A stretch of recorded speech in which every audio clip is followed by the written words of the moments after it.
Kot kaže graf, smo za več kot polovico energentov odvisni od drugih. Vsi vemo, da so šle njihove cene v nebo. Ampak zakaj se to dogaja? Obstaja ena zelo enostavna enačba, ki pravi, da je cena odvisna od ponudbe in povpraševanja. Ko se ponudba določene stvari zmanjša, povpraševanje pa ostane enako, se cena zviša zato, da se nazaj uravnoteži trg. Ravno to se zaradi trenutne situacije v Ukrajini dogaja z energenti. Evropa je s sankcijami proti Rusiji zmanjšala odkup energentov, povpraševanje je ostalo enako in zato se je cena zvišala. Kako lahko zdaj povežemo ceno nafte s cenami v trgovini? Naša družba je kot en zelo prepleten organizem.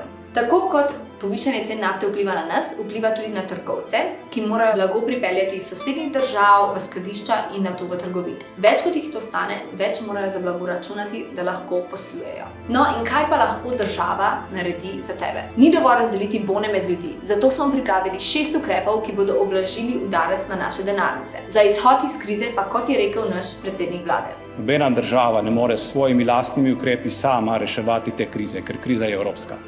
Zato moramo istočasno, ko sprejemamo domače ukrepe, spreminjati v celoti tudi delovanje evropskega energetskega trga. Če želiš izvedeti več, si poglej link in bio.